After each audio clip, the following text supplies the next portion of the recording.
Hence, when the clouds roll by, Jamie, a proud's eye view is enjoyable of our Moundings Mass, now Wallenstone National Museum, with in some greenish distance the charmful Waterloose country and the two quite white villagettes who here show of themselves so gigglesome minx the foliages, their pretty leaves. Penetrators are permitted into the Musie Mound free. Welsh and the Paddy Patkinses 1 shilling. Redis members, invalids of old guard, find Pussy Pram to sate the sort of their butt. For her pass key, supplied to the janitrix, the mistress cat. Tip. This is the way to the Musie room. Mind your hat's going in. Now yous are in the Willingdon Musie room. This is a Prussia's gun. This is a French. Tip. This is the flag of the Prussias, the cap and sarissar. This is the bullet that binged the flag of the Prussias. This is the French that fire on the bull that banged the flag of the Prussias. Salute the cross gun, up at your pike and fork. Tip. Bull's foot. Fine. This is the 111 hat of Napoleon. Tip. Napoleon hat. This is the Willingdon on his same white horse, the Cokenhape. This is the big Straughter Willingdon, grand and magentic in his golden spurs, and his Arden ducks, and his quarter-brass woody shoes, and his magnets garters, and his Bangkok's best, and Gollier's galoshes, and his pull-upon easy-on war-throughs. This is his big, wide horse. Tip. This is the 3 Napoleon boyne grouching down in the living ditch.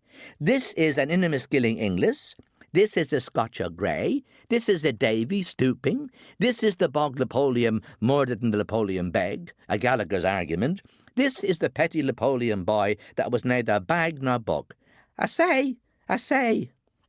This is the Wixty old Willingdon, picked up the half of the 3-foiled hat of Napoleon's from out the blooded filth. This is the Hindu waxing Ranji mad for a bomb shoob. This is the Willingdon hanking the half of the hat of Napoleon's up the tail of the buckside of his big white horse. Tip. That was the last joke of Willingdon. This is the same white horse of the Willingdon, Culpenhelp, waggling his tailor scrub with the half of a hat of Napoleon's to insult on the Hindu sea boy. Nay, bull's rag, fell.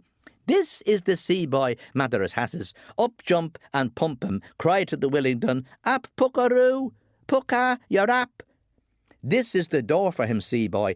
Blow the whole of the half of the hat of Napoleon's off of the top of the tail on the back of his big white horse. Tip. Bullseye. Game. How Copenhagen ended. This way, the Musie room. Mind your boots going out. Phew. What a warm time we were in there. But how killing is here the airabouts. We know where she lives, but you mustn't tell anyone for the lamp of Jigger-lantern.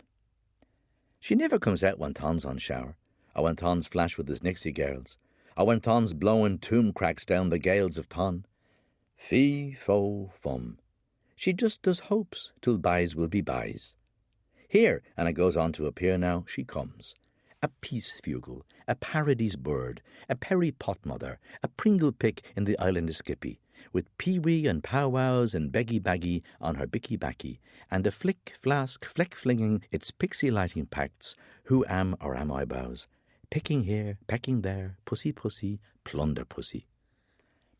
How beautiful and how true to wife of her, when strongly forbidden, to steal our historic presence from the past post-propheticals, so as to make us all lordy heirs and lady maidesses of a pretty nice kettle of fruit. She is living in our midst of debt, and laughing through all plours for us. Her birth is uncontrollable, with an apron for her mask, and her sabots kicking arias. So sair, so solly. If you ask me, and I sack you, how, Gricks may rise and trousers fall, there been 2 sights for ever a picture. For in the byways of high-end Providence, that's what makes life worth leaving. And the world's a cell for sitters to sit in. Let young women run away with the story, and let young men talk smooth behind the butler's back. She knows her night's duty while Lunton sleeps. Did you save any tin? Says he. Did I what? With a grin, says she. And we'll all like a married Anne, because she is mercenary. Though the length of the land lies under liquidation, flute, and there's ne'er a hairbrow nor an eyebush on this glabrous face of hair-shoved whatter-welter.